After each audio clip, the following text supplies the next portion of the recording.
Please help me welcome Whitney Kimball Coe.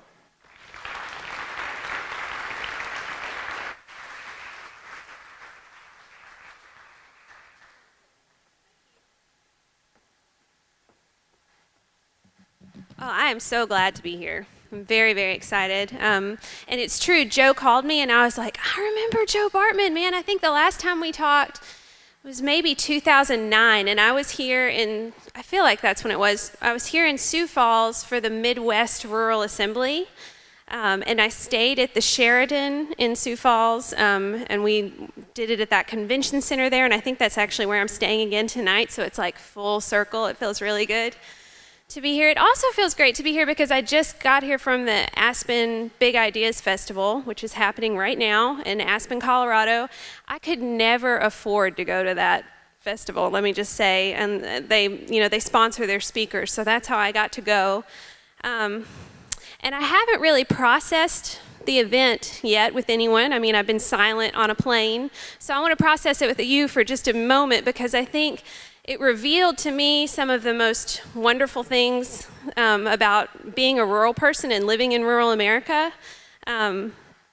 A lot of the sessions that I went to were led by mainstream urban voices, people that we admire and we read many of their pieces. David Brooks was there, Katie Couric was there, several New Yorker writers were there, and they were leading conversations about the state of our democracy and the fraying of the fabric and the despair and the sorrow that people are feeling across the country. And after each session, I sat through several of them, I just felt this weight and anxiety. It was almost like the same feeling you get when you scroll through your news feed on Facebook or something, and it's just like one awful story after another. For instance, Supreme Court Kennedy just announced Judge Kennedy just announced his retirement, and my heart's like tense in my chest.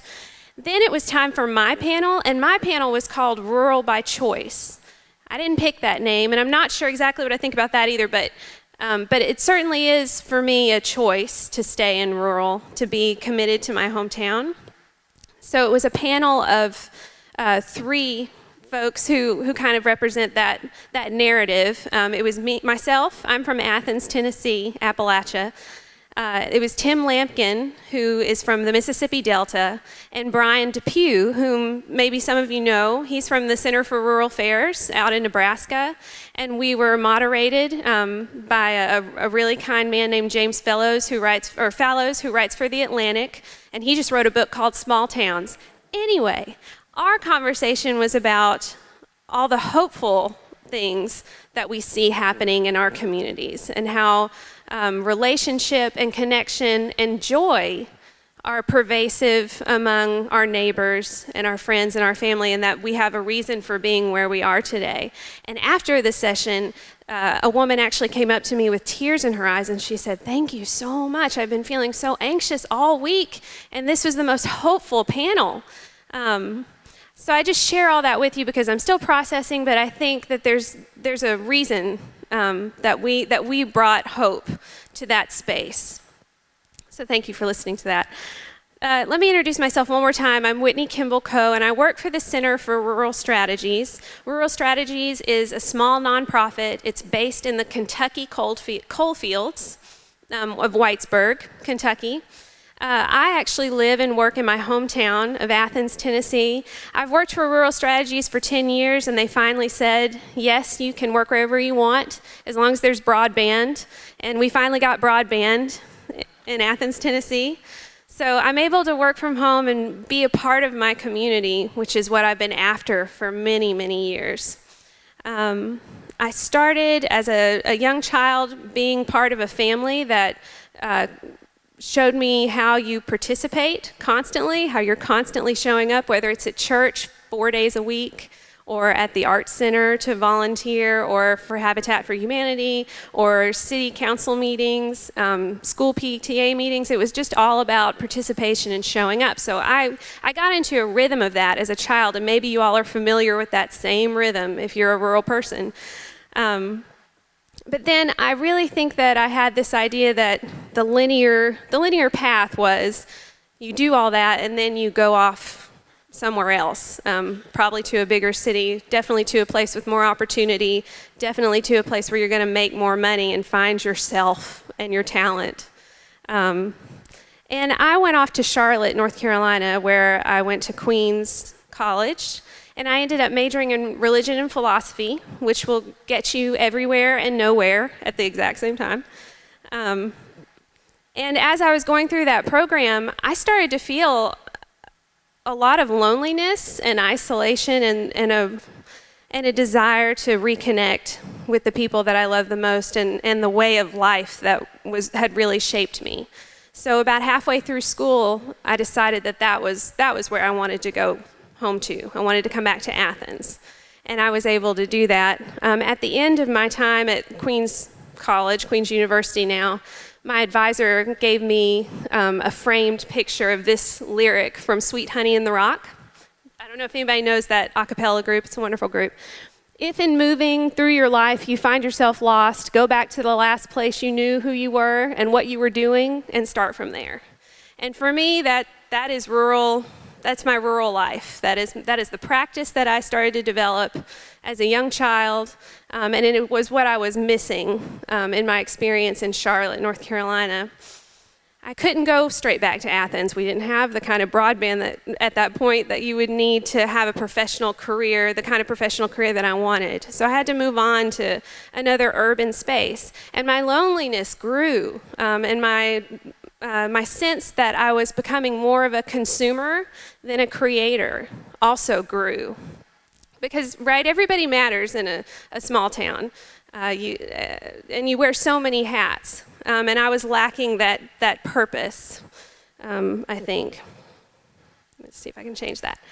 Well, I finally did make it back to Athens, and I'm just full of so much energy and passion that I was like, I'm going to run for Athens City Council right away. As soon as I got home, it was time to start thinking about that. So that was what I decided to do. I decided that I was going to be a creative and change the whole structure of our city government. And that's no small task, and maybe some of you are experiencing this as well, that our government officials are aging. They're mostly white men of a certain age who like to explain things. And I really felt like the time had come for some change there. And I also had some really wonderful relationships that allowed me to do some of this. So I went for it. I picked not red, white, and blue as my city council campaign colors, but the women's suffrage flag as my campaign colors. Those are purple, white, and gold. And I was the only woman to run among 5 other men. And I show you this picture just because it kind of, it gives you the essence of like my excitement and my energy at being home. And like, these beautiful white men who have been running city government for quite a long time. In fact, we just had a debate there. But I was full of happiness and eager to jump right in. I didn't win. And that was fine because it launched me back into the practice of visiting, of listening, of spending time, as much time as is necessary sitting in the Waffle House talking to, your neighbors. I fell in love with my community all over again, but this time as an adult with intention and with a sense that that my presence mattered in this space. And that's really powerful. I also want to say that part of participation in rural life, I think, is very much about reading your local newspaper, right? And the first thing, I hope most of you have a local newspaper still. It's still a really important, it's the most trusted media source, actually, in the country today. There have been studies done about this. People trust their local news media more than they trust mainstream or the news they see on their news feed. So one of the first things, we were talking about this at the Waffle House one day, me and a bunch of friends. One of the first things you do when you get your local newspaper is you read the obituaries. This is from just this month. One of my good friends, Mimi Jones, she was, I want to say she was 92 years old. I've known her my entire life. She passed away recently. She wrote her own obituary, which a lot of people do in my town, but this was one of the most entertaining, and I actually remember this story. If you don't mind me reading it. Mimi moved to Athens in 1953 after marriage. She taught high school history for a few years, then left her profession to stay at home with her children. She joined St. Paul's Episcopal Church, but retained the strong Methodist heritage, which led her to wage a years-long campaign to eliminate the sanctuary light at the altar.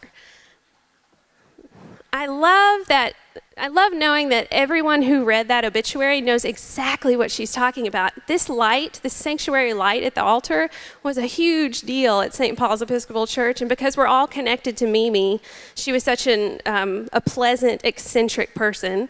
That line, I know, just captivated and lit up people's spirits when they read it. So this is part of participation, regular participation in rural America, is knowing these stories. In our table, we were just talking about the importance of stories. Knowing the stories of your neighbors, multi-generational neighbors. So R.I.P. Mimi, love you so much. I went to her funeral last Friday. Her epitaph reads, "Mimi discontinued." She didn't tell anyone that that's what she was going to put on it, but that's what she put on it. So I just wanted to share that story with you. Another quick story about what it's like to be rural, and I shared this one with some people at the Aspen Big Ideas Festival, but I don't think it totally resonated. But I have a black snake in my basement right now as I'm speaking to you. Like, I know it's still there. I came across it last Saturday. It's probably 5 feet long. It's jet black. I'm not sure what kind of snake that is. It's probably like a rat snake or something like that. Anyway, I just screamed and ran out of there. And I'm sure it's still there because I slammed the door and there's pretty much no way out. I also ended up writing about this black snake this week in our weekly newspaper. And throughout the week, I got phone calls and texts, and I was in the aisle, the coffee aisle at the grocery store, and somebody tapped on my shoulder and said, "Have you figured out what to do with that snake yet?" They read my article. I was at Mimi's funeral, and Frances Graves was behind me, and she tapped my head with the bulletin and said, "I don't like snakes either." It is, there is something so precious about knowing that your life matters to other people, that your stories resonate with them. There is power in that. And I can't say that I had that experience living elsewhere or living in a bigger space. So I think we can build on that power. My day job is with the Center for Rural Strategies. Rural Strategies is dedicated to creating a more inclusive future for the country by strengthening rural communities. The idea is that when rural America does well, the rest of the nation does better. We know we're the stewards of our food, fuel, and energy, but rural America is also I think sort of a canary in the sense of a canary in a coal mine. How rural's doing is an indication of how we're taking care of our country and how we're taking care of our people. So that's why we have a whole organization that's just devoted to the quality of life and the health and promoting the health and well-being of rural people all over the country. So I spend a lot of time talking to funders and policymakers and sharing data about the state of rural America, which that also makes my heart clench because those numbers and all that background research, it doesn't tell the story of the state of rural. I think our own experiences and the things that you all were sharing around the table, that is the state of rural right now. The fact that you were all participating in that workshop, that is so rural of you guys. I love it. So, I'm used to saying rural America is 19% of the population, 75% of the land. We're poorer, sicker, older, and less connected than the rest of the nation. Our infant mortality rate and our feminine mortality rate, those are higher than in the rest of the nation. About 6 to 7% of philanthropy dollars make it to rural America. There are some significant disparities, and all of you know that. And we're inundated with that on a regular basis, and certainly we know the fatigue that comes with just constantly being in a state of trying to figure it out. Like, how are we going to fix this? How are we going to make sure that we can continue to have the quality of life or achieve the quality of life that we know we need to achieve for ourselves and for our children and for our communities? So that particular talk that I give is important and relevant in certain places and in certain moments. But I think the state of rural and the story that we need to be telling is more along the lines of what you all have been discussing all day here, and I've been watching it on your live feed, by the way, so I know what's been shared so far.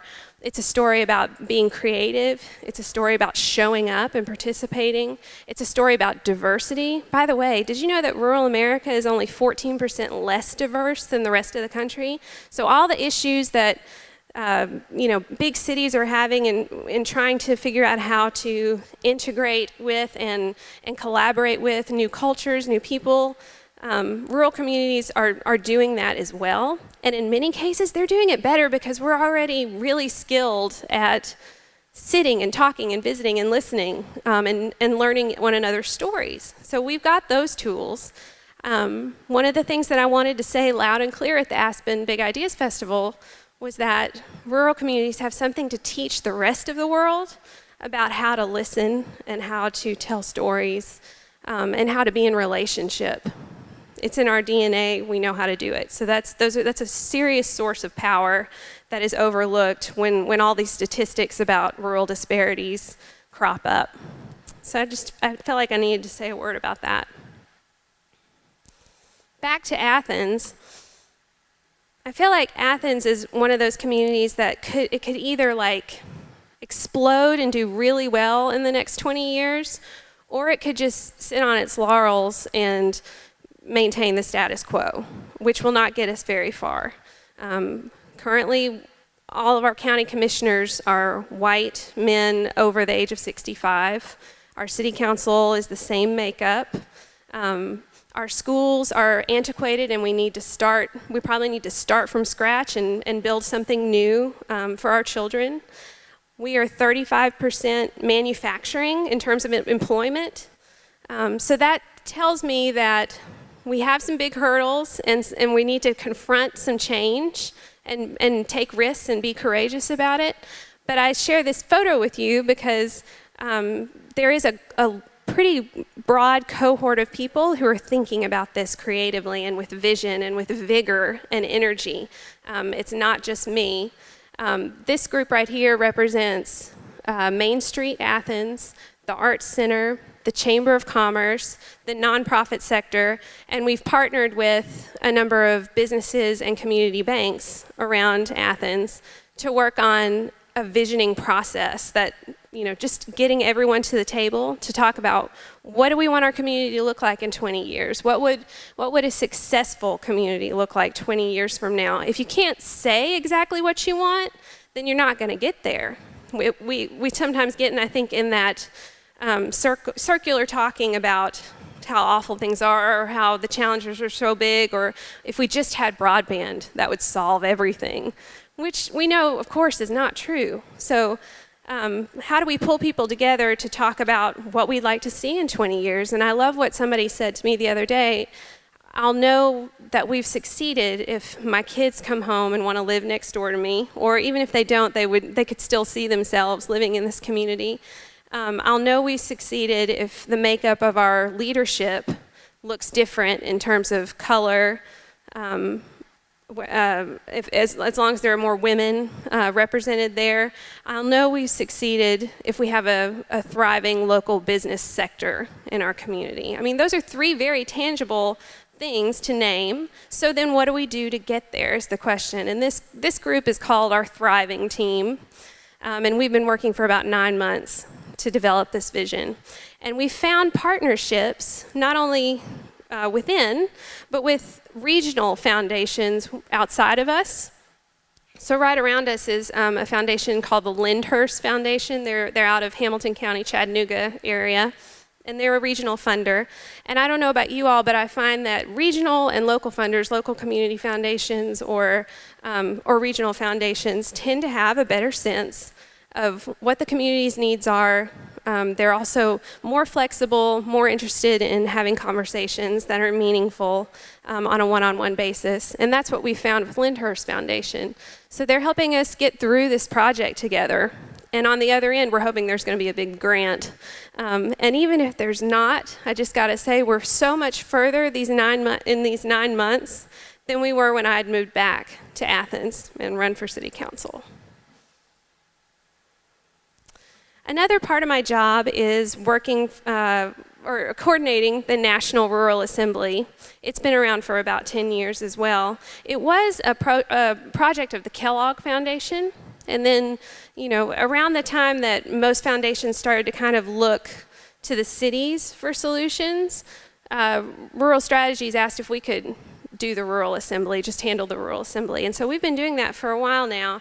And we have kind of 3 main goals for the Assembly. The idea is that rural America is diverse and that that's an asset. So we know that rural America is not just what people think of as just the heartland. Rural America is Indian country, it's the Delta, it's the coastal areas, it's the colonias along the Texas-Mexico border, it's Appalachia, it's many different colors, faces, experiences. So the idea is that if we bring all of those diverse stakeholders together in a gathering space, that we will find that we have a lot in common, and we'll find that we have shared power among ourselves. So that's one thing. Another thing is we know that the future of rural America is going to be led very much so by young people, of course, women, and immigrants. And so we've been very deliberate about making sure that those groups are included in this conversation, and we make sure that we have conversations at this gathering that appeal to that group or resonate with them. And at this last one that we just had in Durham, North Carolina, the topics that really resonated with this group were rural feminism, voting rights, and citizenship. What do those look like? What does that mean in rural America? And civic participation.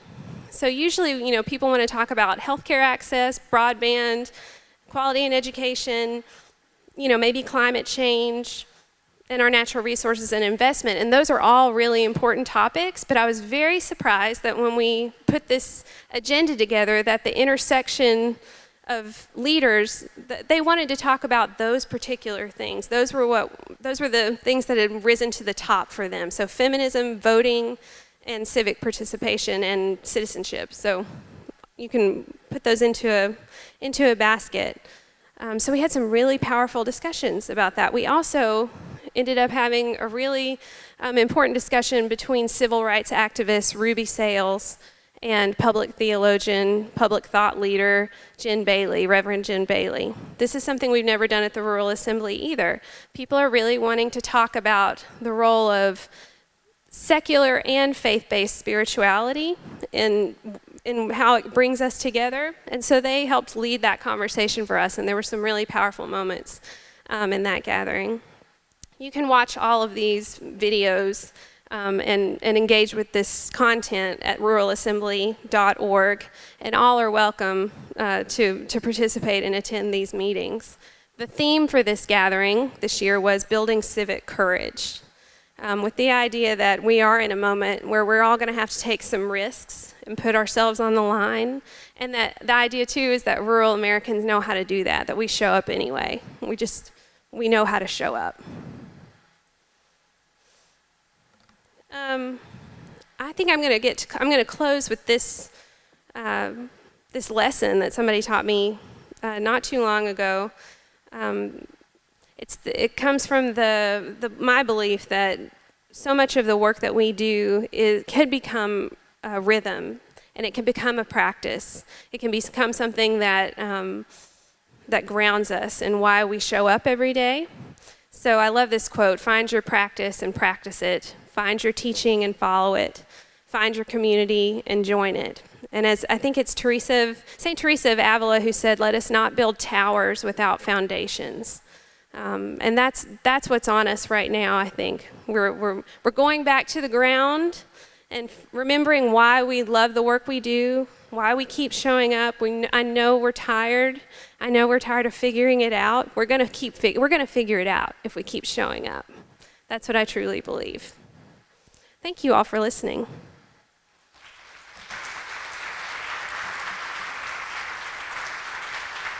So, Whitney, before we let you go, I wonder if you'd just join me sitting here on front of stage. Is that okay? Let's see. Everybody turn away. I've got a short skirt. Okay. So. Yeah. So I have a few questions. Okay. Thank you, first of all, for being here. So you said something just in your talk about how you fell in love with your community again with intention. Can you tell me a little bit about that? What does that look like when it's with intention? Well, of course, growing up as a child in a rural space, it just, like I said, you're just going through the rhythm of living, what it looks like to live in a rural community, doing all the activities, sitting on all those vinyl or plastic covered couches, like at your grandmother's house, and visiting with people. Things that as a child I enjoyed, but they were just part of my life. But always there was this intention that I was going to leave. And my parents kind of assumed that I wasn't meant to stay in this small provincial place. I was meant to go and do other things and change the world, perhaps, But then when I had this call to come back home, or just felt this intense need to come back home, and I told my parents that I wanted to do that, I expected them to say, oh, no, remember what it's like to live here. But instead they said, no, that's wonderful. Athens needs you. And I was like, oh, I really need Athens too. So it was it matched up. And then when I got home, I started to realize all the precious things we have. So did I already say that my parents live one street over from me? My brother and sister-in-law live one street over from me. We call it the Kimball compound. And we see each other 3 times a week and have dinners and things like that. And every time I leave, I always say out loud, and now my daughters tease me about it, these are precious times. That's what I say. And so now they're saying it, when we leave. These are precious times. So recognizing what we have, what our assets are, I think that is intentional. Great. So you mentioned your girls, and yeah, I found myself. So I have girls too. I'm a girl dad, and I found myself at the back of the room there thinking, I bet that she shares amazing things with her kids in an intentional way about rural. So what do you tell your daughters about living in a rural place and with that intention? I don't tell them a lot. I just kind of show them and expose them. I hardly ever say the word rural to them, or, and even in the work that I do locally, I don't call Athens rural. That's just not a term that people identify with in my region, and I don't think my kids would fully understand it. But what we end up doing is, we show up at everything. The Kimball Coe girls are just kind of known around town for just because they're always there. If the fire department's having an ice cream day where you get to go check out the truck, my kids are there. Definitely PTO meetings. Definitely we do 2 days a week at least of church. We are just very intentional about taking them everywhere and showing up in all those spaces. Cool. And I know you're kind of eager to get home to them, right? I can use one more night away from them, honestly. This will be nice. I'm looking forward to eating dinner with grown-ups tonight. Great. Well, we're looking forward to that too. So what's changed the most in rural communities when you think about the last 15 or 20 years? When we first met each other working on the Midwest Rural Assembly. Yeah, I was thinking about that today, actually, as I was flying over and looking, at the Midwest landscape and everything. I feel like 10 or 15 years ago, we were still kind of grounding ourselves in a narrative about rural that was largely agricultural based, and we were thinking about, and we were working deeply with entities like USDA, and not that we aren't still, but I feel like we've moved along with the rest of the country into the digital age, and it's allowed us to tell different stories about our communities. So our stories have gotten deeper, more colorful, more nuanced, and we've started to lift up assets that maybe we didn't think of as assets before, like the diversity of our the growing diversity of our populations. That is something that could really make a difference for the future of rural if we can figure out inclusive ways to bring people in. So I do feel like things have changed, and I need to think more about that though. Yeah. So when you think about the state of rural today and maybe what it could look like, what's possible in 20 years, can you point to something that you'd say, oh, that's the thing we have to let go of if we want to really see what rural can be in 20 years? What do we need to let go of? That is a hard and good question. That is such an important question. I really believe in a death having to occur for something new to emerge. I mean, I really think we got to let go of the status quo. People call it tradition, but it's in a lot of ways it's not tradition. This idea of being, we're a debt-free county. We're I think the status quo of having whole city governments populated by the same age group of the same color, that has to be let go. Everything we do these days needs to be directed toward inclusivity and celebrating diversity. And I don't mean to be cliche about that. And I also think we need to feel our oats. I ran into somebody else at the Aspen Institute Festival, or Big Ideas Festival, somebody who came to my session and said, I'm just floored by the narrative that you all were sharing, that one that's so hopeful and so proud of being from rural communities, from being from a rural place. I grew up in a rural place and I left, but I always wanted to come back, but I thought it would be a failure on my part to go back. I thought that people would think that I didn't do what I could have done, so I never went back. And I think that's changing, and we need to acknowledge that we're actually doing really hard work, courageous work every day. We need to be proud of that, and we need to recognize those precious ties and times that we have together. Thank you. One last question that I've kind of been dying to ask you for a while now. What's it feeling like to I don't know if it's sudden, but it feels a little bit sudden to me, like you're one of the go-to voices about rural America right now. So what is that feeling like for you? I mean, most days I feel like an imposter. Like if I'm being totally honest in front of all of you, I'm so devoted to my hometown and to the work that I'm doing there. I'm in, like right now I'm in a community theater production of To Kill a Mockingbird.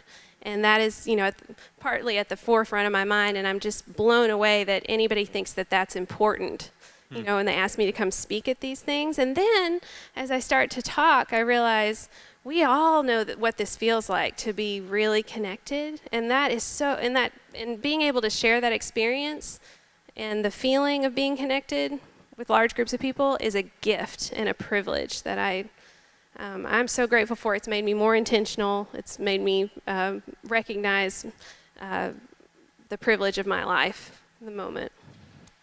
Well, thank you so very much. I look forward to having dinner with you tonight. Oh yeah, me too. Other grown-ups. We're grown-ups. Yeah. Can we give Whitney another hand, please?